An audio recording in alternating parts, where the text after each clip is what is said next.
Ladies and gentlemen, welcome to episode, I think it's 148. I don't know. We're doing a ton of content. So we're not really going to be naming or numbering these pre-Super Bowl shows because, we might drop 6 a week, Aiden. I don't know. You're excited. I'm here. So Kmess, Aiden, we are here for Birds vs. Boys, our second show of the week. Hopefully you check on YouTube and anywhere you listen to your podcasts. Our show from earlier this week that dropped on Wednesday, where we talked everything Cowboys, Kellen Moore, and why no fan base of any kind besides the Eagles should go to Philadelphia. Aiden, how are you?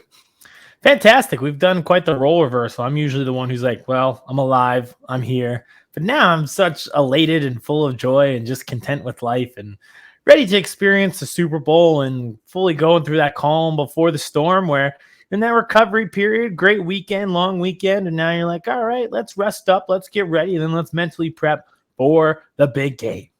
So that's where I want to start. So last weekend, insanity, right? For you. Oh yeah. You were tailgated at the bar. You were at City Hall after celebrating. You then did bad things after your phone died. So crazy weekend. The weekend before, you were at the game in Philadelphia against the, I guess you could call that a football team that the New York Giants have. You were at that game. It's been a very intense season, even though a fun season, kind of a little bit less of a stressful season for you. So Super Bowl, right? 2 weeks out. What do you do this weekend? Is this a lay low, chill out weekend? Let's just hang out with the boys, or are we going balls to the wall, all in, and we'll just recover during the week and then rebound for the Super Bowl? I would love to lie on air and be like, oh yeah, I'm not going to drink this weekend. It'll be healthy. Yes, I am. Let's just be quite honest with myself and everybody included. I will probably drink this weekend. Will it be as crazy as Sunday when I was up at drinking Kenwoods in the parking lot at 9 a.m.? No, but we'll still have a few beers. It'll be a more laid back, dial back weekend. And I think across the city it will be too. You can usually tell the vibes are obviously going to be high. You're going to want to be out because everybody's in the same mood, right? Yeah. Yeah. It's like, it's not, people will be out, but it'll be a laid back type of out, if that makes sense. Like, I don't know what the weather's like, but it's cold this time of year. It's going to be really cold. Yeah. 12 degrees on Saturday. I feel like this will be a pretty laid back type of weekend, to be completely honest with you. Yep. And there's nothing wrong with that. It's going to be a booze-free weekend. Two different things. All right. So what our plan for tonight, like we said, we're going to be dropping multiple shorter episodes, no hour-and-a-half long episodes. But last night's episode was supposed to be 20 minutes and we went 45. So that's just what we do. I had a lot to say.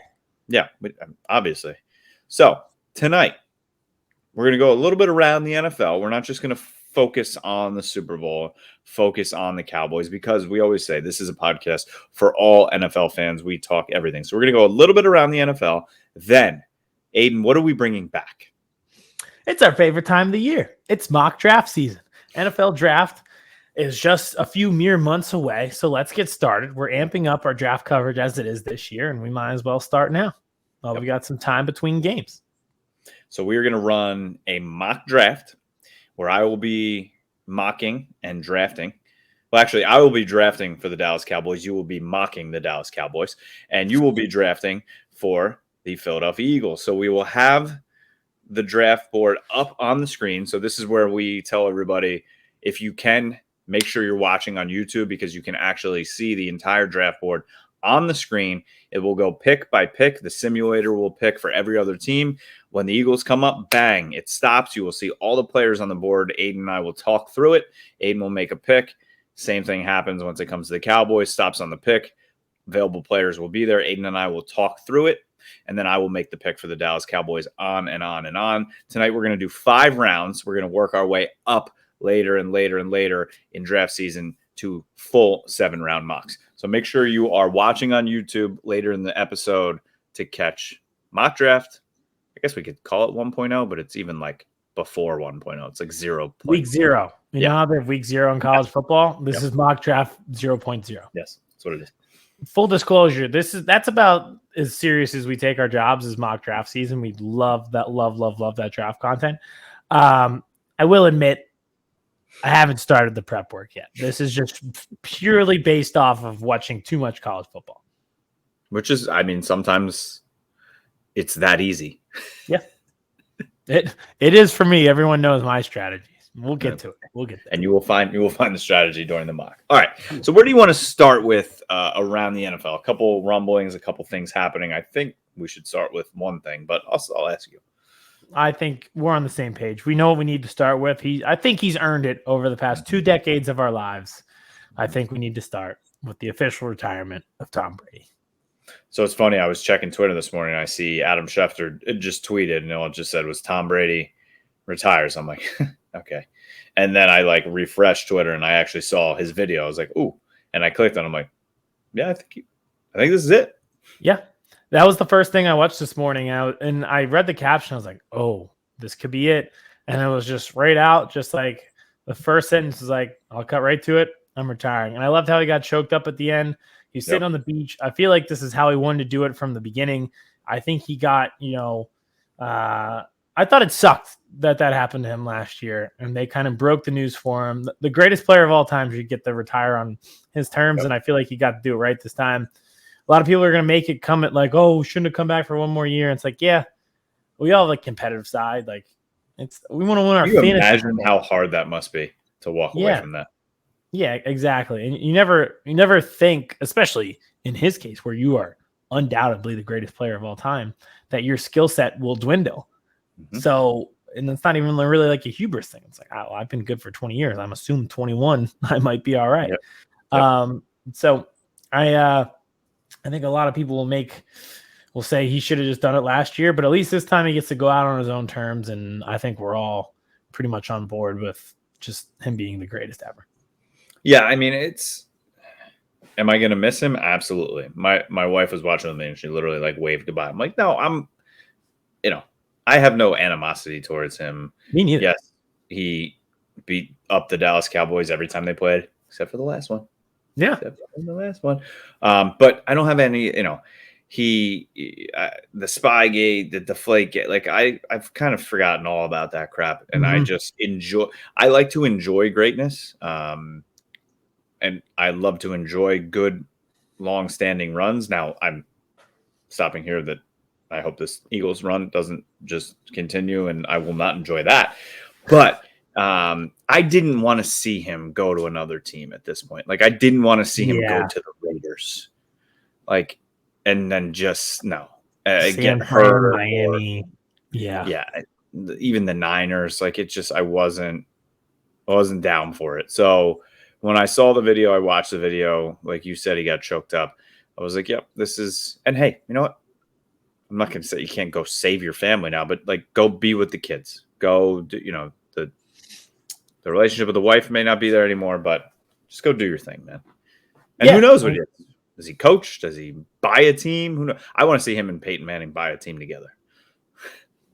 I think they're doing the he'll be on Fox, right? Isn't that the deal? He's opting in. Which kind of is – That's right. It's really awkward because Fox has the Super Bowl. And Greg Olson's been good, I think. Yeah, I was about to say, I feel like it's a weird kind of situation where Greg Olson's been good. He is he's calling the Super Bowl. Everyone's going to see that he's good, and then Tom Brady's going to come in. Yep. And can you imagine if he's not good? Yeah, like it's a Jason Witten situation. I do think he will be. His personality is up there. His knowledge of the game is why he lasted as long as he did. So I don't really foresee him being like a bad commentator. But it is rough. Like there are certain people where their legacy has been, what's the word? Not tarnished. That might be a little too extreme. But like you see them as announcers. Like Paul Pierce is a great example. I think he's a terrible analyst. He's a great basketball player, but now there's a whole generation who sees him as like an analyst. Even like Charles Barkley, to a degree, whether he's good or bad, there's a whole generation that sees him as like the TNT class clown. And so the guy who was like a double-double machine in the NBA. So it's weird because you create this whole new legacy. Troy Aikman. I mean, Yeah. do you remember watching Troy Hickman play football, or do you just more remember him? No, I don't remember him at all. That's actually so that's a great point because that was the thing I was going to bring up most with Tom Brady is he made his first start when 2000. That was the Yep. first year that and I was 5 going on 6. I'm now 28. I don't remember a life without Tom Brady. I barely remember the NBA without LeBron. It's just it's a weird spot for me where I'm like I'm officially old. Like any Welcome. last semblance and grasp of childhood is over. I saw a graphic today and it showed like the 04 class. So Eli, Ben Roethlisberger, who retired last year, and Phillip Rivers, who had also retired the year before, Tom Brady, Drew Brees, all these guys that I had just watched that generation for as long as I've had NFL memories stacked up in my brain. Yep. And now they're like it's over. Like it's all of those guys, that whole generation, the whole class is gone. It's just a weird sinking reality that I'm officially old.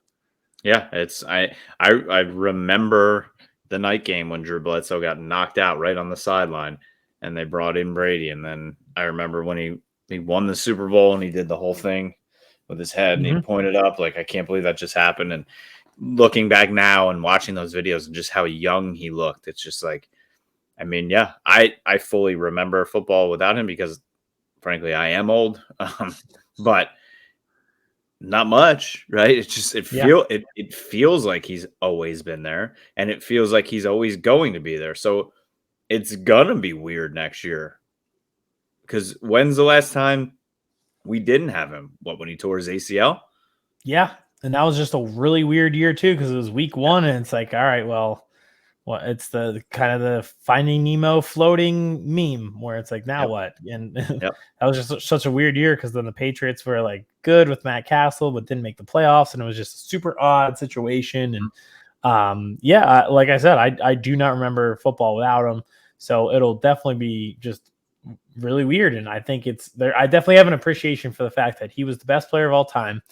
It's not an argument. And we watched him in our primes. I think that's pretty 100%. Cool. And like you said, I don't blame him for coming back this year, but imagine just how cool it would have been to go out hammered at that parade, throwing the Lombardi from boat to boat. Yeah. Even that last season, that game against the Rams where you're like, this guy's going to freaking do it again. Even going out that way, I think would have been pretty cool. Yep. It would have. Oh God, it's amazing how quickly we forget how good those games both were last year. Oh, yeah. Like back to back, too. It was like, is this really happening? I was watching the clip today of the AFC Championship in 2018 between the Chiefs and the Patriots, where the Patriots score in overtime. Yep. And it's just awesome. Like, that was just such great football.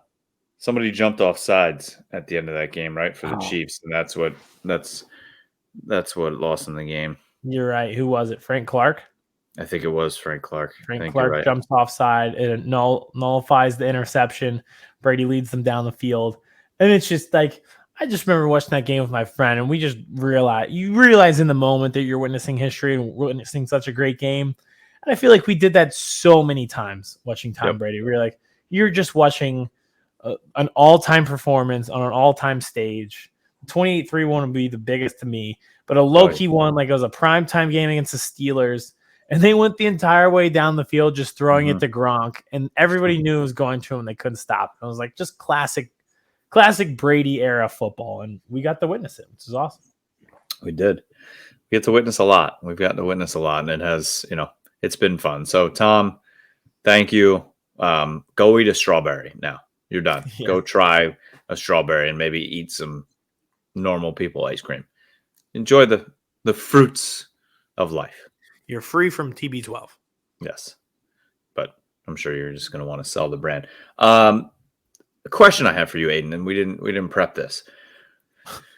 Your thoughts on the whole Micah Parsons, Lane Johnson thing. You saw this, right? Oh, where he wished him best of luck and go win a ring for the division. For our division, and he's like you're the best in the league and blah blah blah. It's a good era conversation. It's a great segue from the Tom Brady thing where he spawned multiple eras and spanned multiple eras, and the game has obviously changed and the rules have changed. It doesn't bother me in the sense that I know Micah's personality and he's just like a fan of football is probably the best way to put it. Dude. That's a compliment. Yeah, it's just like the SpongeBob episode where he's like, just forget everything except for fine dining and breathing. All that Micah knows is football and rushing the passer. That's just what he cares about and what's going on upstairs. So it's definitely weird to be like, go win it for your division rival. Like if Hassan Reddick is, I guess, a good example. It says, go ahead and win the Super Bowl for the division, Cowboys, and Zach Martin. I'd be like, no. Yeah. But it's I get where he's coming from. That kid just likes football. Yep. And it's just different. It shows you also the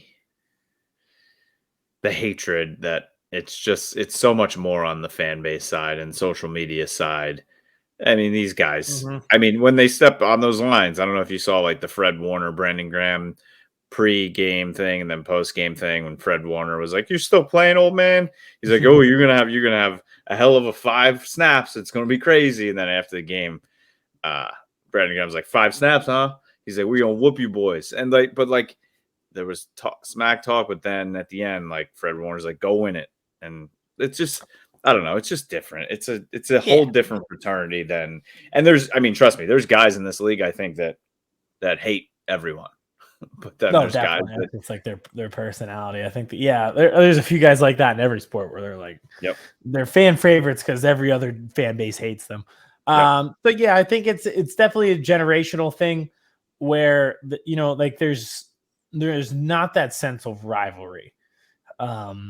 And it's definitely different for players because it's like Micah's probably a bad example because he grew up here. Like he knows that this is a rivalry. But say he was in freaking like, I don't know. What's another big rivalry? Like the 49ers and the Raiders used to hate each other.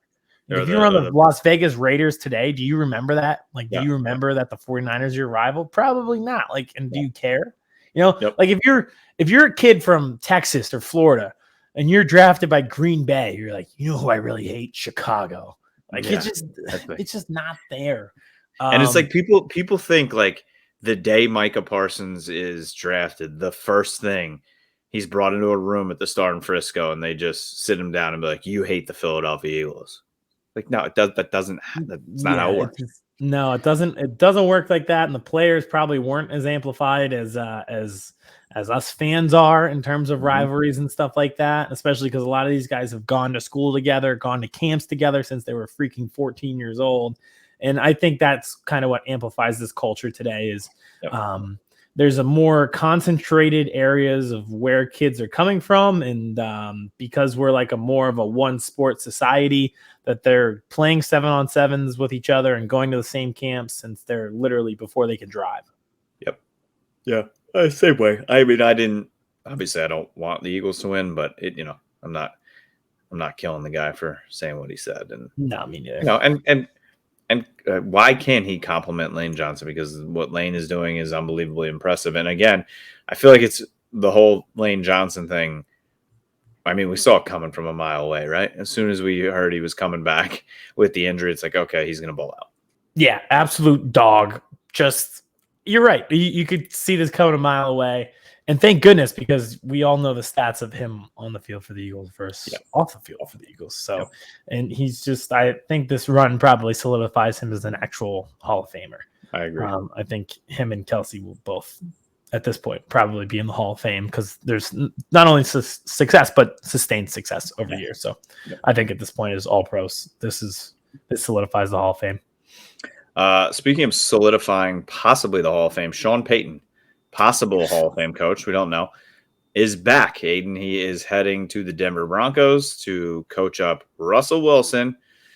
And the Broncos are just giving up everything for him. 1st round pick, 2nd round pick. Like, I don't know. I would not be a happy camper right now if the Cowboys were doing this for Sean Payton. Oh, 100%. Speaking of Hall of Fame, is the Walmart family in the Hall of Fame of worst owners of all time? Like, what are you doing? Yep. This is not how, like, oh man, Walmart's a horrible store. So this doesn't shock me at all. I wish them nothing but the worst as owners.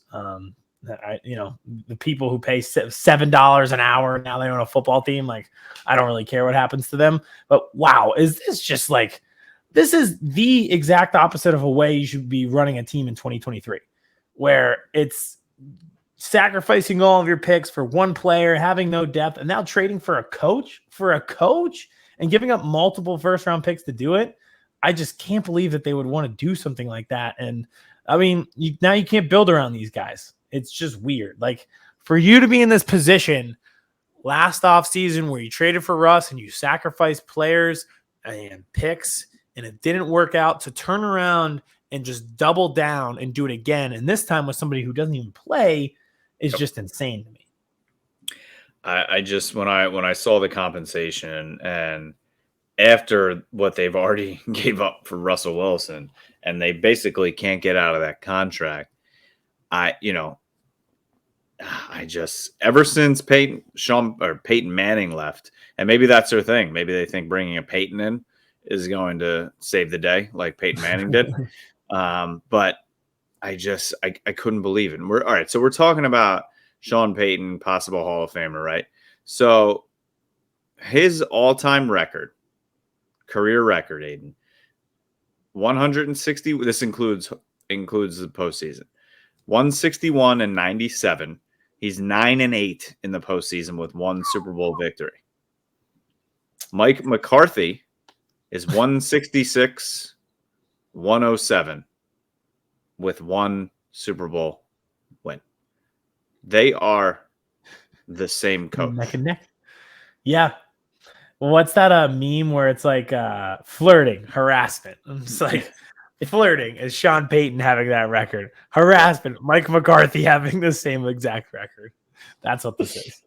It's just, I mean, yeah, he's a good coach. But again, he had a Hall of Fame quarterback all those years, and they won one ring. Yep. And also, it's not like the roster's in a great spot because they sacrificed everything for Russell. You would think after that, you'd be like, all right, well, this quarterback clearly isn't working out. We're stuck with him. Let's just build around him as much as we can. Nope. Let's double down and give up more picks. Like, come on. And who says in 2 years, if they tank, he's just like, I'm out of here. I'm going back to TV where he was pretty good. Yeah, I mean, they're stuck with the Wilson contract, but Sean Payton, like you said, he'll just go back to TV and it'll be a lot less stress and he'll still make money.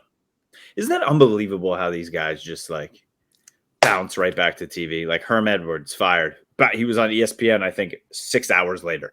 Do you think Jeff Saturday will go back to ESPN if he doesn't get the Colts job? I mean, he has to, right? Probably. I wouldn't blame him if he did. I mean, what's his name? Urban Meyer was back. Oh, that is the most insane one of all time. That they were like, "You want your job back after what happened?" That was, yeah, truly unbelievable in that one. Like, I want that. I want to be like, "Yeah, I'm leaving," and then you get fired. You're like, "Hey, I'm back." And they're like, "Yeah, come back. On. Okay, here you go." Yeah, always have that break glass in case of emergency job. Must be nice. And now we got Jason Garrett, this guy. Yeah, it's like Jason. I mean, I didn't mind him actually. I thought he was pretty decent. But yeah, I was gonna say he was actually good talking about it. It's just a weird lead-ins that were so awkward. So yeah, I think we're both in agreement here. It's like, okay, we'll see what he can do. But I mean, they're kind of hamstrung now, draft wise. They're stuck with a quarterback that, I mean, everything my eye test is telling me is that's Russell Wilson's game, not the way he was being coached. Ah, man. It's just the Russell Wilson thing. You're starting to really see it. I think there were a lot of comments that told you like, this isn't good. Like the way I'm really glad the Eagles don't have him. I don't think his personality meshes that well. He would have gotten destroyed. Buried. Can you imagine you lose a game like 12-6 and he walks off after the press conference saying, "Go Birds." The whole, like, you can't get in contact with him. You have to go through his agents, the more bathrooms in the house than touchdown passes. It's a little superficial to be like living in a place like that. The comments that the Legion of Boom made about him, where it's like, The Mr. Unlimited video. Yeah, it's just like the whole thing seems to be a facade at this point, and I don't think Sean Payton coming in is going to save that. No, I do not think so, especially after giving up a first and a second. Nope. Yeah, so dumb. But what are you going to do? Speaking of first and second round picks, is it time for our mock draft? I am all in, Aidan. So while I pull this up, why don't you explain to the nice people who should be going over to YouTube now if they are listening and subscribing if you haven't already. We got 20 subscribers in this past week since the NFC Championship, so thank you. We're closing in on 400. Let's see if we can get there before next week. Next week, go to 500, win a Super Bowl, then get to 5,000, and see if we can go from there. Yes, please. So, all right. So basically what we do is the computer will pick for the rest of the teams. We'll pick a team that we want to pick for. So I'll pick for the Eagles, and Kevin will pick for the Cowboys. Like we said, we're just going to do 5 rounds. We don't have to do anything too crazy.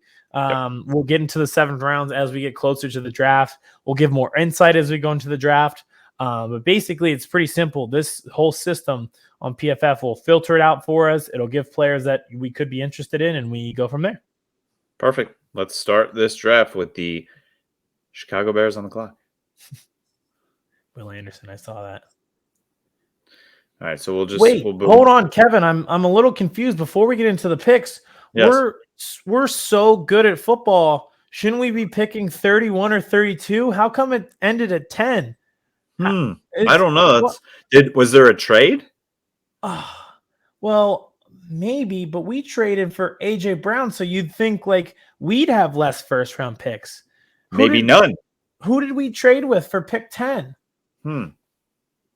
I don't know. Maybe a team that just traded a coach and got a first back. Oh, the Saints. But wait, they gave us so you're telling me we got Chauncey Gardner-Johnson from them, but we still have their first round pick in the top 10? Huh. Weird, right? Super weird, but oh well, I digress. I'll pick a 10 and then again, why not? So Will Anderson went first overall. Will Levis going 2 would be an insane move.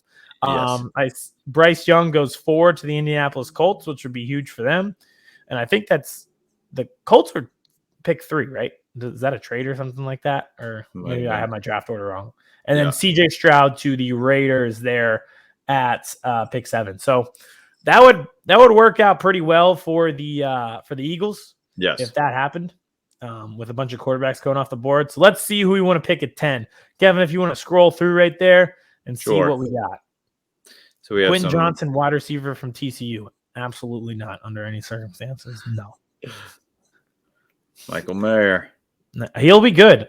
I saw a thing that they're going to have 3 first-round tight ends for the first time since 2017. He's a freak. Bijan Robinson. Another good one, but that's just insane to take him at this point. Like, Zay Flowers, Smith and Jigba. He'll be there. Edge rusher Nolan Smith from Georgia. All right, I'm good. Georgia. So Brandon Graham announced today he is coming back to the NFL, but he's not sure if he'll be back to the Eagles. Even if he's not, Derek Barnett will not be back next year. So we need depth at edge rusher. So why don't we go to my favorite school in the entire world, Georgia? Nolan Smith, edge rusher from Georgia. I'll take him in pick 10. Thank you very much. Nice doing business with you, Georgia, as always. As always, the factory continues. All right, all right.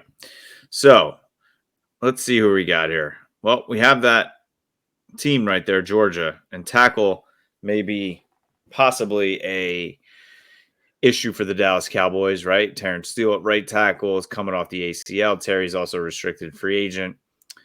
They have the first round pick. Tyler Smith, who was playing left tackle, played well. They bumped him into guard. We don't know what Tyron Smith. So tackle is an option here, but I'm not going there with first round pick. So we're looking down here. Safety, linebacker, maybe, tight end. Aidan. You know what to do. I think I know what to do. Cornerback was one of the biggest concerns for the Dallas Cowboys this year, opposite Trayvon Diggs. I would argue Trayvon Diggs had arguably a better year than he did the year before with less picks. He was better in coverage this year. Definitely down the stretch had some games where he got, ugh. But beyond him, Deron Bland played well in the slot, the rookie this year. However, that CB2 spot, Aidan, Anthony Brown was not very good, and then he got hurt, and it got worse. Kelvin Joseph was terrible. Nashawn Wright did not do much. They brought in Xavier Rhodes.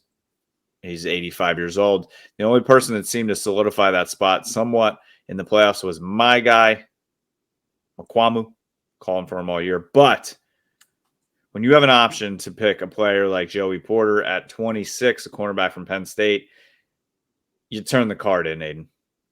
100%. So that's what I'm going to do. Great Joey pick. Porter, cornerback, Penn State, opposite Trayvon Diggs. I have a this year what I'm going to do, and we'll debut it later, but I'm going to have a Georgia kid list and a non-Georgia kid list. He's number one on my non-Georgia kid list. I'm Central PA biased, but that kid's really, really good. All right, a hell of a pick right for you. Josh Downs going to Kansas City, man. Oh, they just continue to get weapons. Oh yeah. All right, and let's see what else we got. Broderick Jones and Joey Porter. Cool. All right, let's scroll a little bit and see what we got. All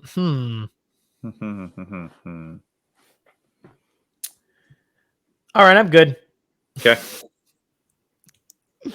So I think James Bradbury unfortunately walks in the offseason. Hell of a year by him, and just another fantastic. It was the most common sense move of the offseason was to get him once the Giants dropped him, and just a perfect placeholder there at CB2.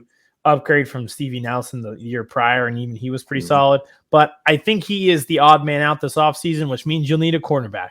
So how about Kelee Ringo, the cornerback from Georgia? Georgia. Boom.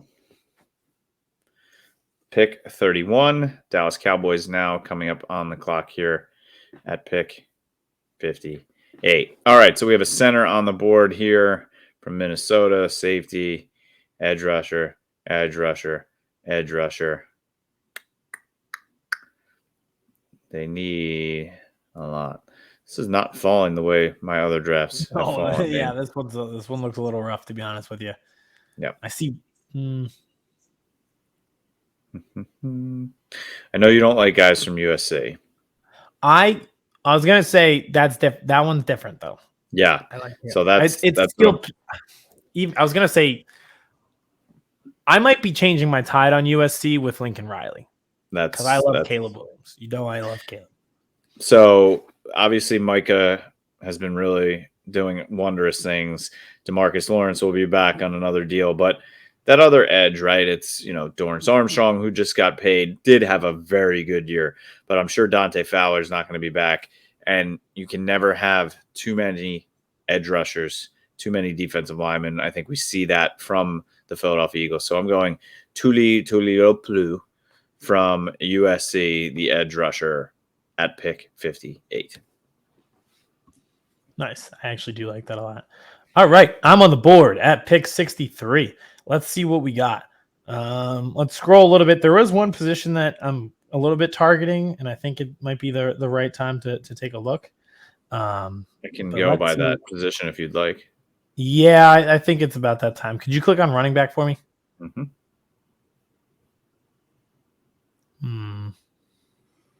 Man, this has fallen so much differently than the ones I've done. That is rough. I'm assuming the kid from UCLA got chosen. Looks like it. Wow. Well, that sucks. I'll tell you that right now. Man. All right. Well, I don't think I need to go. I might still, because I like Tank Bigsby. I feel like I'd be okay with that. Name alone. He's not. I will preface this. It's not my favorite running back, I really like the kid from UCLA, Charbonnet. Jahmyr Gibbs, if they took him, I'd be fine. I'm not taking Bijan Robinson in the top 10, but he is an all around, like he'll be great in the league, but you can't take a top 10 pick with him. So there's some names. The kid from Kansas State is still on there, Deuce Vaughn. To me, he's a little bit repetitive to what Kenny Gainwell is for you. Mm-hmm. The running back from Pittsburgh's good. Ooh, Georgia running back. Should I do that? Kenny McIntosh. He's coming off an ACL. I do like Travis Dye, but coming off the ACL, that's kind of rough.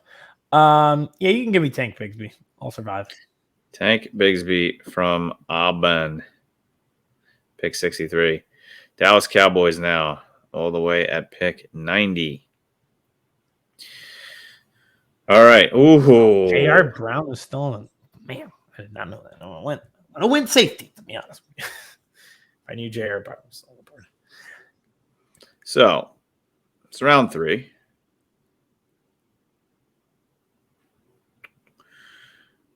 I'm going to do something a little crazy here, I think. Take Hendon Hooker. So, today, Stephen Jones said that the Dallas Cowboys are now invested in picking a quarterback every single year in the draft. Okay. Cooper Rush is a free agent. He's probably not going to be back. Hendon Hooker behind Dak Prescott. Why not? Wow. Being crazy, Ed. Being crazy. You have 2 picks left. I'm back on the board at pick 95. This is classic Eagles depth on the offensive line. So click any offensive line position. I'll take a look through and see what we got. Here we got a guard here from TCU. Yeah, that's center a good one. From Ohio State. Guard from USC. Tackle from Oregon State. Yeah. Center from Wisconsin. Can never go wrong with that. I was going to say, I trust that one without even watching that kid play. Guard from UCLA. Wide receiver from Princeton. Can't go bad there. That's hilarious. Good for that kid. You know what? Let me actually do something. I might do something a little bit different. I might go safety. I saw one that I liked. Ronnie Hickman from the Ohio State University. Boom. Thank you. I still have 4 picks here, Aidan. Oh my God. Do I have any? This is where the rubber meets the road. All right. So both these positions I need, right? I have not invested in wide receiver. I have not invested in running back yet. So let's see who we got here. Oh, I love Xavier Hutchinson. I love the name. I love what he did in Brocktober. But can I take him that far ahead of Jonathan Mingo, who played in the SEC? Great name. Lane Kiffin guy. AJ Brown, DK Metcalf, Jonathan Mingo. Yep. I'm going to go Jonathan Mingo here. The Mingo ate my baby. And the Eagles back on the clock. Your last. Oh, no. Is this your last pick? Yes, this is your last pick. Can the Georgia kid play guard? Can you coach him to play guard? You have one of the best offensive line coaches in the league. True. It says needs wide receiver, guard, center. Yeah, might as well.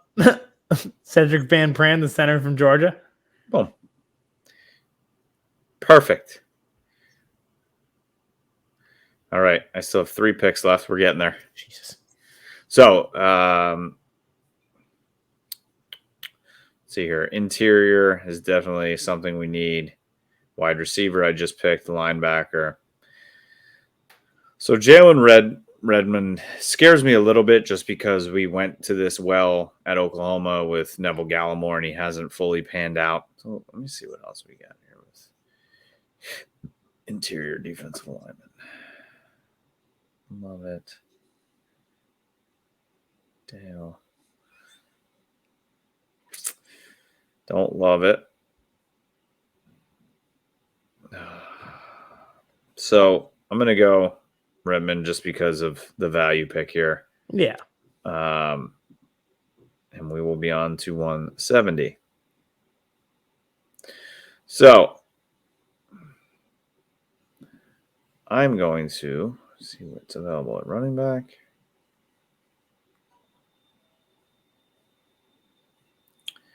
A lot. But I'm going to do what you do. Running back from Georgia. Do it. Backup, whatever. Give him to me. And we are on the last pick, and I am going to double dip here at cornerback because we need as much help on the back end at cornerback as possible. And Kansas State always comes up with players. Aiden, let's see our grades. I'm sure they're going to be bad. I hated my grades last time. Yep. Last season. I got exactly who the Eagles got, and Jordan Davis. Then we're like, oh, great pick. All right. B minus, B plus, A minus, A, C, B. All right. I got a B. I'm okay with a B. All right. I'm okay with a B. That's pretty solid. Nice. I got straight D's, C minus and B. It's kind of like school. D plus overall. Listen, D plus means you can play in the game.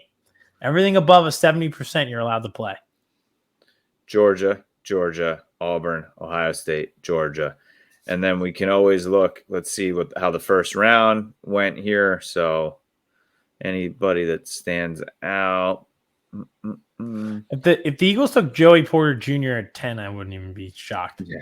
Devin Witherspoon at 12 is right on. I would take him. Yep. Yeah. Bijan Robinson going to Washington. Don't love that. But it's 16, though. Yeah, it's a little. Jordan Addison to the Giants. Jackson Smith and Jigba to the. Hate this. Jackson Smith and Jigba and Justin Jefferson together would be a lethal combo. No, thank you. So, yeah, I mean, and Josh Downs, if that happens going to Kansas City, that's just another playmaker that it's too much.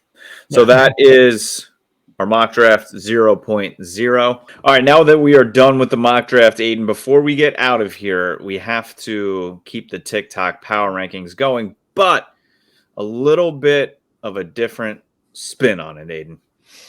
We were doing power rankings all year and power ranking teams, but now that there's only 2 teams left, we have to find a new option. So let's power rank players. Let's do top 5 skill position players in the Super Bowl. The top 5 offensive weapons we think will play the biggest factor in this game. We've got 5. Kevin, are you ready?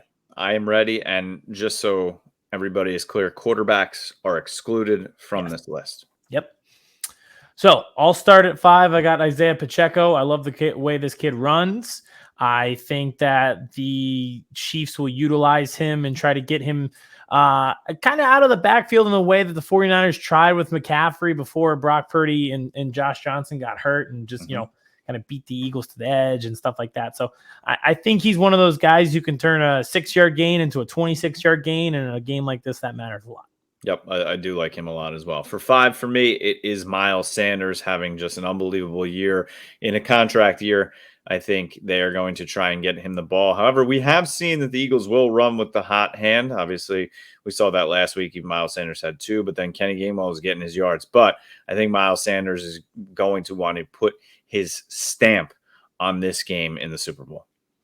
At 4, I've got Dallas Goedert. He's going to be the tight end who gets no attention leading up to it. Obviously, Travis Kelce is the best tight end in the game. It's the Brother Bowl, the Kelce Bowl. So he's going to get a lot of attention. But I think Dallas Goedert can make some huge catches, be huge for this team on 3rd down. He runs hard after the catch, gets yards after the catch. I think he could be like a huge, just 3rd down conversion, turn yards into 1st downs type of guy. And you look back and you're like, wow, I didn't realize how good of a game Dallas Goedert played. 4 for me, for every single reason that Aiden just said, the monster himself, the tight end for the Philadelphia Eagles, Dallas Goedert. At 3, I've got Devontae Smith. I continue to be blown away by just how much of a winner this kid is. It's the body control. It's the getting the feet down. It's knowing to get up and get everybody to the line. He does everything right. He does everything well. And I think in a game where the stakes are as high as they possibly can, it pays to have somebody like Devontae Smith. If you remember his national championship performance against Ohio State, he is made for these moments. 3 for me. The only person on this list that won a Heisman Trophy in college, it is also Devontae Smith. He is built for these games. This is why you draft players from Alabama. You draft players from Georgia, because big games like the NFC Championship game, big games like the Super Bowl, guess what? They've played in these games already. These games are just normal football games for him, and that's why he is going to thrive in the Super Bowl against rookie cornerbacks, I guess you could say.